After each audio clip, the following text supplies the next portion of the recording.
He was from Wichita, Kansas. There's a high school, a Catholic high school in Wichita, Kansas that's named after him to this day. And this photo is on display at that high school. In the foreground of the photo, you can see you have these two American soldiers helping a wounded man who's got you can see he's got his hands up at his face, balled into fists. And the soldier on the left side of the photo who's helping him, you can see he's helping carry the wounded man with his left arm, and in his right hand he's holding his rifle. You also see another soldier in the background, his rifle as well. But look at the soldier that's helping the wounded man on the right side of the photograph. He is helping the wounded man. He is out there on the battlefield with all of them. But if you look closely, you can see that he's not carrying a gun. And it's not just that he has one and you can't see it because of the way the photo's framed. He is, in fact, unarmed on that battlefield. And if you look at his helmet, you can see why. You see the cross there in front? He's an army chaplain. He's a captain in the army, serving here in the Korean War. He's an army chaplain. He's a Catholic priest. His name is Emil Kapon, Father Emil J. Kapon. And his unit was overrun by Chinese forces in fierce fighting in the Korean War in November 1950. The White House would later say in a commendation, Chaplain Kapon calmly walked through withering enemy fire in order to provide comfort and medical aid to his comrades. His unit took so many casualties, and their position was so hopeless as they were surrounded by Chinese troops, that the men in the unit who were not wounded and who were able-bodied enough to be able to move, they were ordered to retreat to avoid being captured. And Chaplain Kapon was able-bodied. He was not wounded, but he elected instead to stay with the wounded men. And he and all of them were all taken captured. All taken captive. They were marched for days on end. They were ultimately held for months in sub-zero. That they were fed was birdseed. The men who survived the ordeal later would fight for years, for decades, to have Chaplain Kapon awarded the Medal of Honor, the highest military honor we have as a country, because of what they said he did to protect and buoy all of the other prisoners to try to keep them alive through that terrible winter of 1950 and 1951 while they were all prisoners. He did everything from salvaging bits of tin roofing materials and then reshaping them into cooking pots so the men could use those makeshift cooking pots to boil their water so they wouldn't get dysentery. He stole food, he foraged food and distributed it among the prisoners. Any prisoners who were found to be hoarding food, he persuaded them to share it. He washed men's clothes. He led a sunrise mass on Easter morning, March 25th, 1951. All of these things, his comrades, his fellow prisoners said he did to keep them all going. The soldiers he served with and was held prisoners with, they said he saved the lives of hundreds of men. And Chaplain Kapon himself didn't make it. He died in the prison camp May 1951. The Army says he died of exhaustion and possibly heart failure. He was all of 35 years old. He died in May 1951. More than 40 years later, in 1993, Pope John Paul II declared Emil Kapon, Chaplain Kapon, to be a servant of God, which is, a nice compliment for any believer. But when the Pope bestows that name on you, it means that you have taken the first step to potentially being canonized, to potentially being declared a saint by the Catholic Church. That was 1993. 20 years after that, in 2013, President Obama held a White House ceremony to, in fact, award Chaplain Kapon the Medal of Honor. This year, we mark the 60th anniversary of the end of the Korean War, the time when thousands of our prisoners of war finally came home after years of starvation and hardship and, in some cases, torture. And among the homecomings, one stood out. A group of our POWs emerged carrying a large wooden crucifix, nearly 4 feet tall. They had spent months on it, secretly collecting firewood, carving it, the cross and the body, using radio wire for a crown of thorns.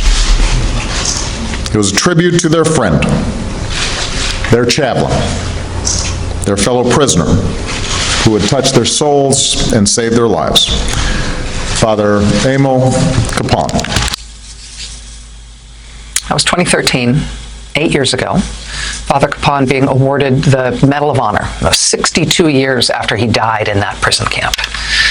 Well, today, 70 years after he died in that prison camp, today, the U.S. Army announced that his remains have been located. He has been found.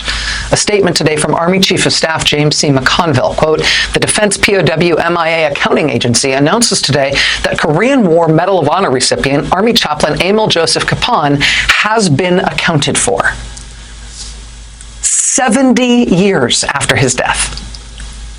Now, I am not a good enough Catholic to know how the canonization process really works in practice. I don't know if they will ever confer official sainthood upon him. But nationally, our country's highest honor is one that he has already received. And now, all these decades later, he has been found today. The same Pope who put Father Kapan potentially on the path to sainthood, Pope John Paul II, in the year 2000, when he was 79 years old, Pope John Paul II announced plans that he was going to become the first pope ever in history to travel to Iraq. Iraq is the site of some of the oldest Christian civilizations on earth. And in the year 2000, when Pope John Paul planned to visit, there were only about 1.5 million Christians left in Iraq. But Christian communities there had found a way to survive. They were very, very resilient. Iraq is full of ancient holy sites for Christianity. There's a place called the Plain of Ur, Ur, which is quite close to Abu Ghraib prison, actually. It's believed to be the birthplace of Abraham. And Abraham, of course, is revered by Christians and Muslims and Jews alike.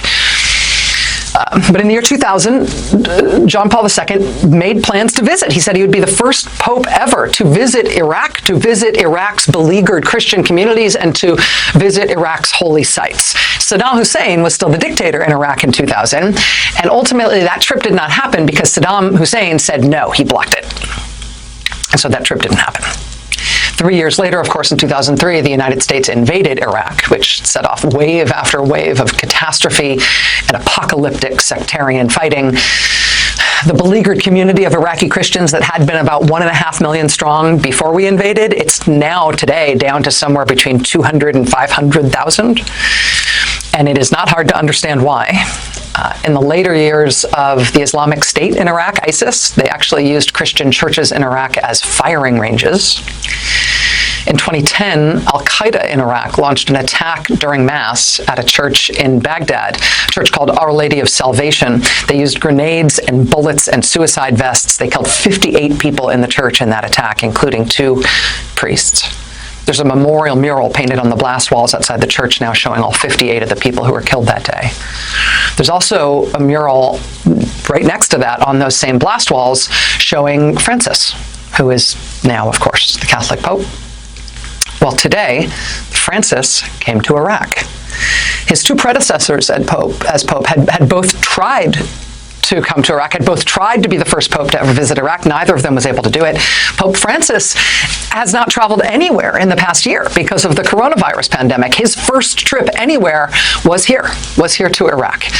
And today he visited that church where all those dozens of Christians were massacred in 2010. Tomorrow he will visit Ur, the birthplace of Abraham, where he will host an interfaith meeting of Christians and Jews and Muslims, again, all of whom revere Abraham in equal measure. Pope Francis will meet with the senior cleric of Shiite Islam in Iraq. Iraq is the first Shiite majority country he's ever visited. Ayatollah Ali al-Sistani is seen as a moderating force in Iraq. He's the sort of chief cleric of Shiite Islam in Iraq. He's reclusive. He doesn't leave his home in Najaf. He does not meet visiting dignitaries no matter where they're from, except for the Pope. He is making an exception. They will meet tomorrow, which is an important thing. Pope Francis will visit Mosul, which used to be home to a community of 50,000 Christians. Now there's only about 2,000 of them left. He'll perform an outdoor mass on Sunday in Erbil in northern Iraq, which of course has just been in the news recently as it has been targeted by multiple rocket attacks. But he is there. He's going to do an outdoor mass. He said, quote, "I come as a penitent, asking forgiveness of heaven and my brothers and sisters for so much destruction and cruelty." These 2 events in the news in the same day, they're not connected all that much. But they are a reminder, I think, to sort of stay ready, to be aware of the fact that things that seem impossible can one day just happen. I mean, impossibly difficult things sometimes untangle, and it's never easy or uncomplicated when it happens. These aren't Gordian knots that get severed with a sword. They're things that have to be untangled. I mean, the Pope's visit to Iraq is complicated, among other things, by COVID worries, right? Crowds are unavoidably turning out to see him, even as they have tried to plan things to keep people apart and away. The Pope himself is vaccinated. He wears a mask in public. He's importantly said that refusing the vaccine, if you can get it, is wrong. He's described it as suicidal, which of course is a grave sin in the Catholic Church. He has promoted vaccines, promoted masks, promoted compassion for those living with COVID. That said, Iraqis don't have the choice to refuse the vaccine. There's almost zero vaccine access in that country at all, with not much hope for it on the horizon. It's complicated. The accounting for Father Capon, likewise, is incredible. After 70 years since his death, it's incredible. And it is also unconscionable that it took 70 years to recover him. It's never simple. And things that seem impossible seem that way because they are so hard to fix, because they are so hard to find a way through.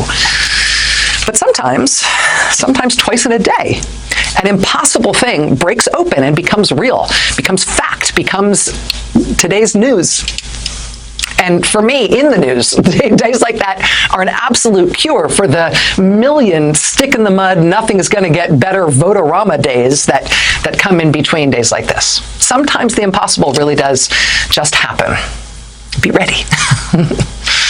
We'll be right back.